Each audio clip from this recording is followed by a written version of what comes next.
Guys நாங்களா guys நம்ம வாழ்க்கை ஒரு பஸ் டிராவல் மாதிரி கைஸ். நம்ம கூட வரவங்க அவங்கவுங்க ஷாப் வந்தோடனே இறங்கி போயிடுவாங்க. அப்புறம் கடைசியில் அவங்களுக்கு நீங்கள் மட்டும் தான் இருப்பீங்க. அதனால யாரையும் நம்பி வாழாமா உங்க வேணுமே நீங்க வாழுங்க கைஸ். கைஸ்னா வா கைஸ். இப்போ நம்ம எங்க இருக்கோம் பார்த்தீங்கன்னா சொன்னா நம்ப மாட்டீங்க, சிஎம் சார் பார்க்க வந்துடும் கைஸ். நீங்க நம்ப மாட்டீங்க தெரியும், அதனால தான் போர்டு உங்களுக்கு காட்ட மாட்டோம் கைஸ். பார்த்தீங்களா சும்மா மாச கிளாஸா இருக்கா. இன்ஸ்டாகிராமில் தங்களது யதார்த்தமான பேச்சால் பலரையும் கவர்ந்த இன்ஸ்டா ஸ்டார்ஸ் தேவா மற்றும் ஜீவா முதல்வர் மு க ஸ்டாலினை சந்தித்து வாழ்த்து பெற்றனர். சென்னை தலைமைச் செயலகத்தில் உள்ள அலுவலகத்தில் நடந்த இந்த சந்திப்பு ஒரு முதல்வர் பொதுமக்கள் சந்திப்பாக இல்லாமல் ஒரு தாத்தா பேரன்களின் சந்திப்பு போன்று அமைந்தது.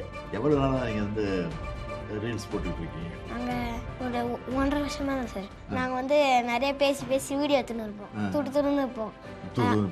அதை மாமா போட்டு விட்டாரு, அவ்வளோ ரீச் கிடையாது. அதுக்கப்புறமா இன்னொரு வீடியோ போட்டதுனால அது ரீச் ஆயிடுச்சு நல்லா. படிங்கன்னு சொல்றீங்க. அது அடிக்கடி எல்லா கூட்டத்திலையும் ஸ்கூல் ஃபங்க்ஷன்லாம் இருக்குல்ல, கல்வித்துறை சம்பந்தமாக மாணவர்கள் பேசும்போதெல்லாம் படிங்கன்னு சொல்லுவேன். அதை இந்த வயசுல நீங்க சொல்றீங்க, அதனால தான் உங்களை கூப்பிட்டுருக்கீங்கன்னா. சோஃபாவில் முதல்வருக்கு மிக அருகிலேயே ஒட்டிக்கொண்டு அமர்ந்த தேவா மற்றும் ஜீவா எந்த பதற்றமும் இன்றி அவரிடம் சர்வசாதாரணமாக பேசி மகிழ்ந்தனர். அந்த சிறுவர்களின் திறமையை பாராட்டிய முதல்வர், வீடியோக்கள் போடுவது ஒரு பக்கம் இருக்கட்டும், ஆனா படிப்பை மட்டும் விட்டுறாதீங்க, நல்லா படிச்சு பெரிய ஆளா வரணும் என அறிவுரை கூறினார். நம்ம கூட யாரு இருக்கானா, சிஎம் சார் நம்ம கூட இருக்காரு. சிஎம் சார் சொன்னா நிறைய பேர் கேட்பீங்க, அதனால சிஎம் சார் சொல்லுங்க சார். உங்களுக்கு தெரிஞ்ச ஏதாவது அட்வைஸ் சொல்லுங்க, மோட்டிவேஷன் அட்வைஸ் சொல்லணுமா? மோட்டிவேஷன். ரீல்ஸ் நல்லா போடுறீங்க தம்பி, அதுக்காக என்னுடைய வாழ்த்துக்கள். Thank you sir. ஆனா இதே வேலையா இருந்துடாம படிப்புல கவனம் செலுத்தாம விட்டுறக்கூடாது.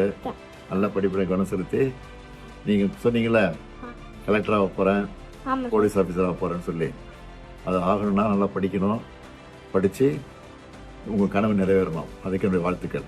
தேவா ஜீவாவுடன் உங்கள் ஸ்டாலின் என முதல்வர் நிகழ்ச்சியுடன் பதிவிட, முதல்வரிடம் பெற்ற சாக்லேட்களுடனும் புத்தகங்களுடனும் அந்த சிறுவர்கள் மிகுந்த மகிழ்ச்சியில் ஆழ்ந்தனர்.